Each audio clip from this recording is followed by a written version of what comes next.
हमारा second year के biology से नया टॉपिक है जिसका उन्वान ये है कि डीएनए इज हेरिडिटी मटेरियल।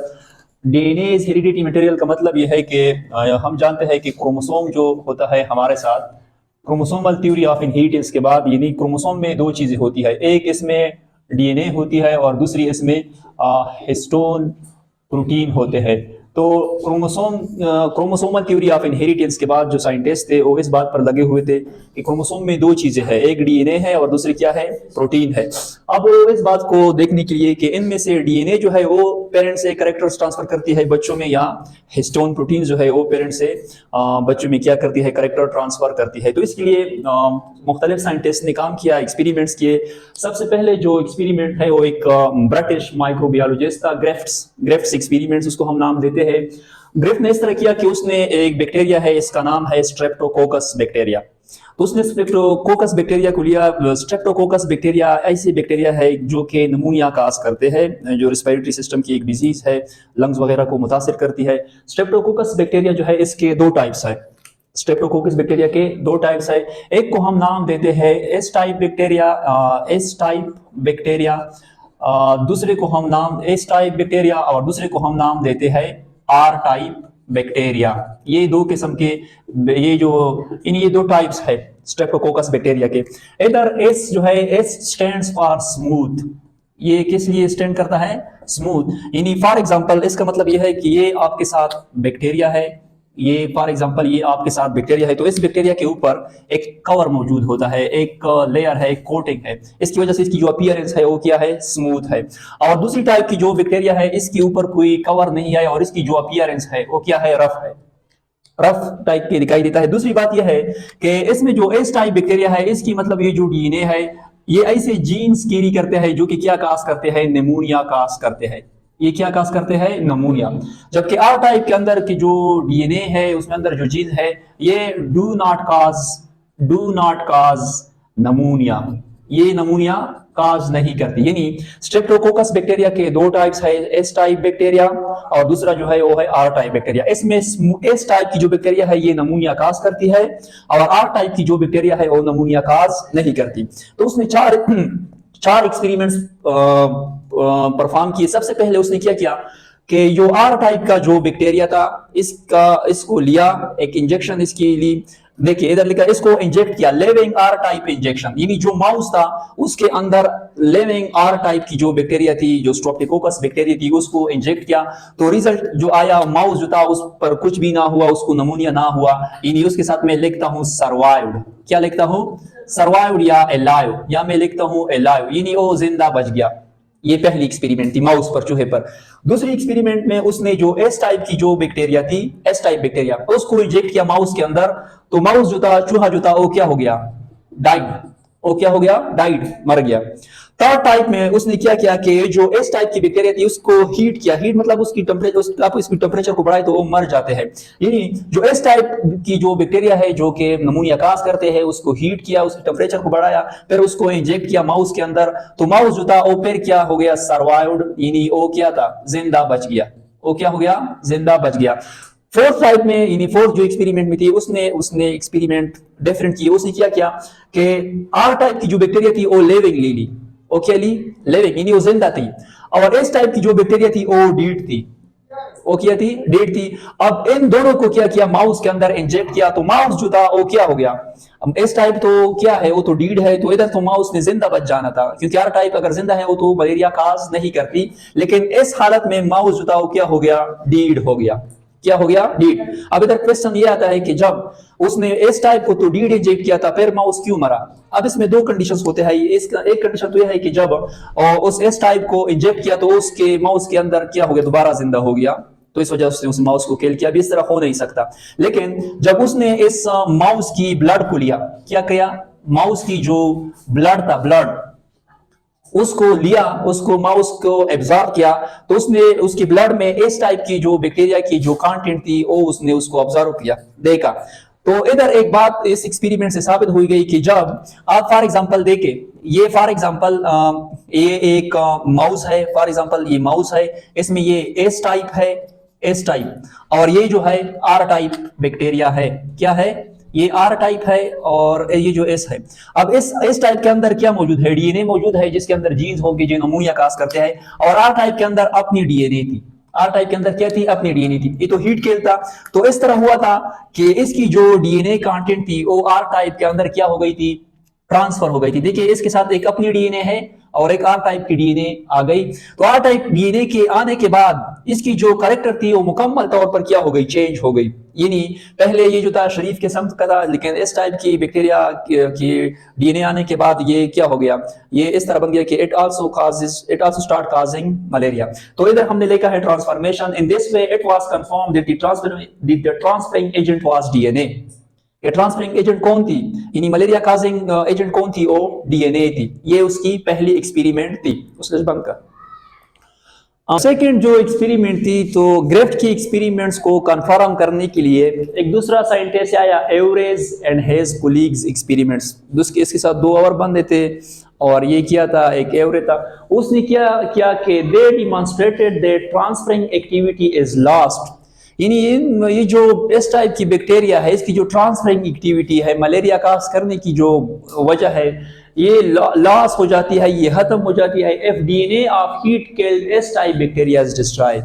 यानी मलेरिया फिर काज नहीं होगी अगर हम इस टाइप बैक्टीरिया की डीएनए को क्या करें, डिस्ट्रॉय करें, खत्म करें। तो उसने क्या किया कि फॉर एग्जांपल पहले एक्सपेरिमेंट में एवरे ने क्या किया, removing of protein bye protease enzyme. हमारे साथ एक एंजाइम है, यानी क्रोमोसोम के अंदर जो प्रोटीन थे उन सबको किया रिमूव किया। इसका रिजल्ट जो था, रिजल्ट क्या आया, रिजल्ट ये आया, द रिजल्ट इसका ये आया, द ट्रांसफरिंग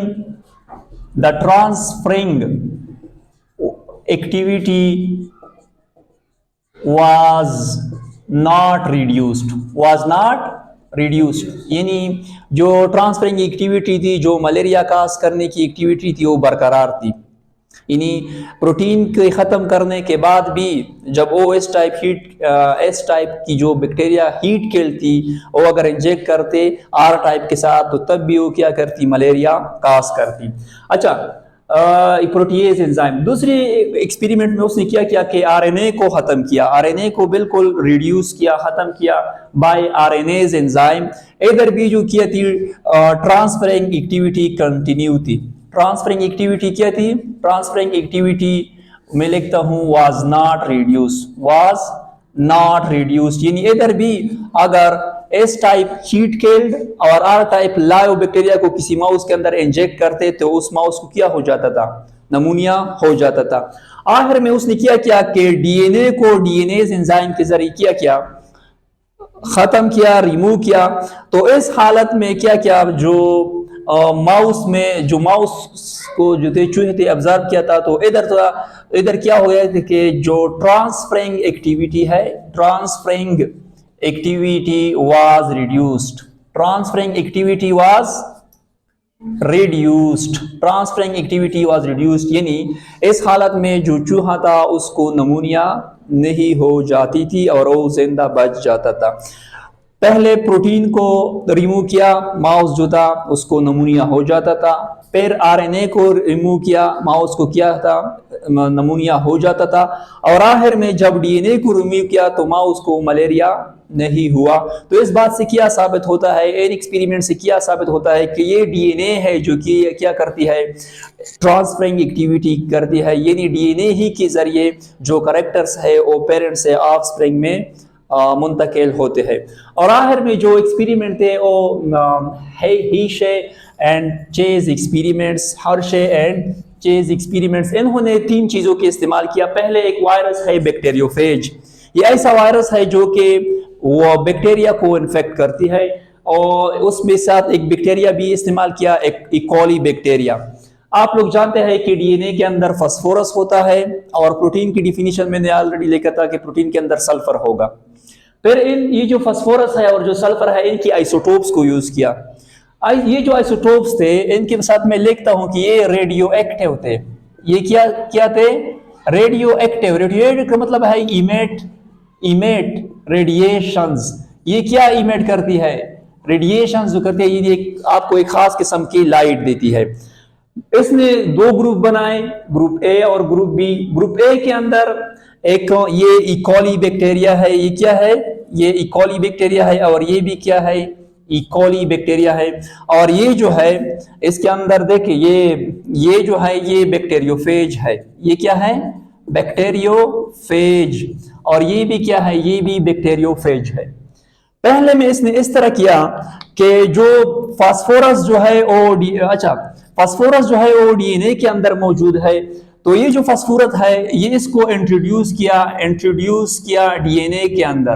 किस चीज के अंदर इंट्रोड्यूस किया, डीएनए के अंदर। तो ये डीएनए जो थी ये रेडिएशंस इस तरह आपको एक खास महसूस किस्म की लाइट देगी। क्या देगी, लाइट। और इधर जो सल्फर था, इस सल्फर को ये जो इसकी जो आउटर कवरिंग है इसको हम नाम देते हैं कैप्सिड।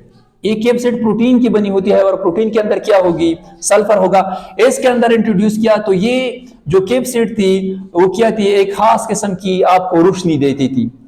फिर ये जो बैक्टीरिया है इसको इंजेक्ट किया, यानी इसको बैक्टीरिया के अंदर इंजेक्ट किया तो इधर जो कॉपी बन गई थी। ये इधर आप लोग देखें कि जो बैक्टीरियोफेज होता है ये सिर्फ अपने डीएनए को बैक्टीरिया के अंदर इंजेक्ट करते हैं, अपनी डीएनए को क्या करते हैं, इंजेक्ट करते हैं। अब ये डीएनए क्या करेगी, अपनी कॉपीज बनाएगी, इस तरह मजीद बैक्टीरियोफेज बनाएगी। तो उसने ऑब्जर्व किया कि जितनी भी नए बैक्टीरियोफेजेस बन रहे थे वो भी इस तरह की महसूस किस्म की लाइट जो है या रोशनी जो है वो इमेट करती थी। तो उसने इसके साथ लेकर radio activity inside the bacteria, यानी जो लाइट इमिट होता था वो कहां पर इमिट होता था, बैक्टीरिया के अंदर इमिट होता था। सेकेंड टाइप एक्सपेरिमेंट में उसने ये किया कि जब इकोली बैक्टीरिया के अंदर ये जो दूसरे ग्रुप में जो बैक्टीरियोफेज है इसको ऑब्जर्व किया, फॉर एग्जांपल इस डीएनए को इसके अंदर इंजेक्ट किया। अच्छा, ये डीएनए अब इधर कॉपीज बनाएगी, तो जो कॉपी बने उनमें से कोई भी जो है वो लाइट को इमेट नहीं करती थी, बल्कि लाइट जो थी वो इधर आउटसाइड ऑफ द बैक्टीरिया जो है वो इमेट हो रहा था। तो इधर इसने लेकर रेडियो एक्टिविटी आउटसाइड द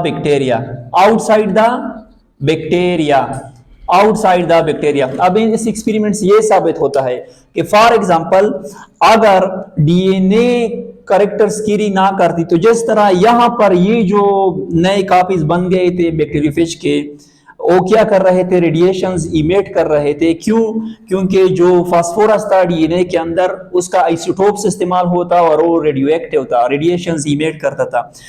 लेकिन इधर जो था वो डीएनए इस्तेमाल नहीं हुई थी जिसके अंदर सल्फर की जो आइसोटोप है उसको इंट्रोड्यूस किया था, यानी ये लाइट इमेट नहीं कर रही थी।